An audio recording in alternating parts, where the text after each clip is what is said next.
Esta é uma narrativa que expande os eventos relatados, mantendo a essência, o tom e a estrutura da história fornecida, respeitando rigorosamente as diretrizes estabelecidas. A sala da família Silva estava mergulhada em um silêncio desconfortável, interrompido apenas pelo chiado elétrico que emanava da televisão, que mais parecia uma transmissão de um mundo espiritual do que um aparelho em funcionamento. Dona Nenê, com seu jeito sempre solícito, observava a tela com frustração, enquanto Linneu, o patriarca, tentava encontrar uma solução lógica para aquele mau contato persistente. Linneu, com sua paciência habitual, ponderou se uma batidinha lateral poderia resolver o problema, mas a tentativa resultou apenas no desligamento definitivo do aparelho. A televisão, agora um objeto inerte, parecia marcar o fim de uma era naquela casa.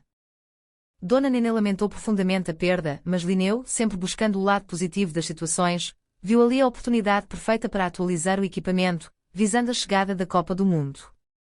No entanto, a ideia de gastar o dinheiro guardado gerou uma divergência imediata.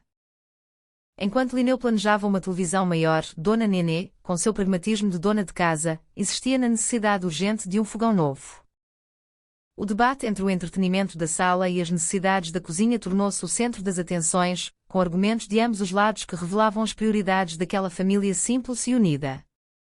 Enquanto a votação sobre qual eletrodoméstico deveria ser prioridade seguia em um impasse cômico, a entrada de Agostinho e Bebel trouxe uma tensão inesperada.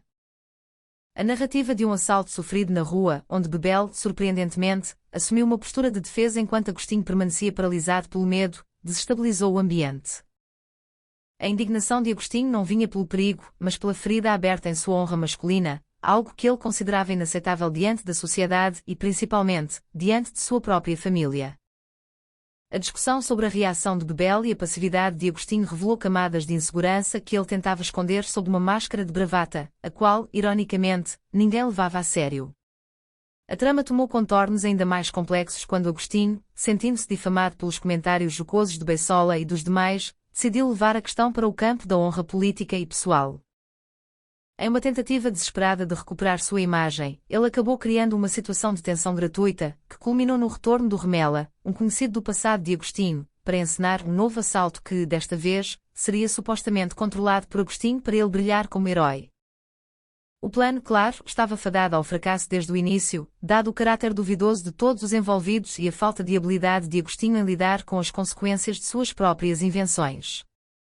Enquanto Agostinho se perdia em seus delírios de grandeza para impressionar a família e a comunidade, Linneu e Dona Nenê, em um momento de conciliação, acabaram adquirindo ambos os eletrodomésticos, provando que, apesar das rusgas, o bem-estar coletivo ainda prevalecia. A televisão grande e o fogão moderno chegaram para transformar o cotidiano da casa, embora a sombra das mentiras de Agostinho continuasse a pairar sobre o ambiente. A descoberta de que o assaltante era, na verdade, Remela, e que tudo não passava de uma farsa mal arquitetada, trouxe à tona a fragilidade da postura que Agostinho tentava sustentar. A cena final, com a instalação dos novos aparelhos, serviu como um lembrete de que, naquela família, o perdão e a união, por mais caóticos que fossem, sempre encontravam um caminho de volta. Agostinho, confrontado com a verdade e com a própria covardia exposta, teve que encarar o julgamento silencioso de Linneu e a desilusão de Bebel. O fogão, agora funcionando perfeitamente com todas as suas bocas, e a televisão, exibindo imagens em alta definição, tornaram-se testemunhas mudas de mais um episódio em que a verdade prevaleceu sobre as aparências. No fim, a família Silva permaneceu unida, com Agostinho aprendendo, da maneira mais difícil, que a verdadeira honra não se constrói com encenações ou mentiras, mas com a honestidade e a coragem de assumir quem se é diante das dificuldades. A experiência serviu como uma lição valiosa, reforçando que, independentemente do tamanho da televisão ou da modernidade do fogão, o que realmente importava era o respeito mútuo e a capacidade de rir das próprias imperfeições. Mantendo sempre o espírito de camaradagem que definia a trajetória de todos eles ao longo dos anos.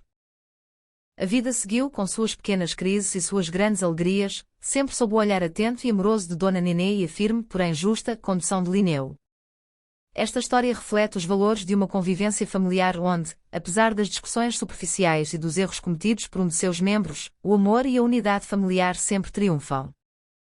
O aprendizado de Agostinho, embora tardio e doloroso, ressalta a importância da autenticidade em um mundo que muitas vezes exige posturas que não condizem com a realidade de cada indivíduo. A narrativa, escrita de forma a ser acessível a todos os públicos, celebra a resiliência e a capacidade de superação, deixando uma mensagem positiva sobre a importância de valorizar o que é genuíno nas relações humanas. Após a resolução dos conflitos, a casa voltou à sua rotina habitual, agora com o conforto dos novos itens adquiridos.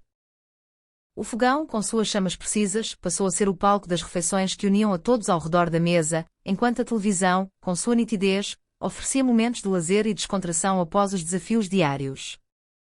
Agostinho, ainda que um pouco reservado, começou a entender que não precisava de aplausos externos para ser aceito, e que a verdadeira admiração de sua família era conquistada pelo esforço sincero e não por atitudes grandiosas que escondiam a verdade. A paz finalmente reinou no lar, com a promessa de dias melhores e mais tranquilos pela frente.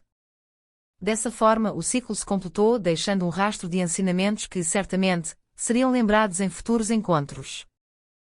A dinâmica familiar, embora marcada por episódios inusitados, revelou-se sólida o suficiente para absorver os impactos das decisões precipitadas de Agostinho, transformando o que poderia ser uma fonte de discórdia em um ponto de reflexão e crescimento para todos.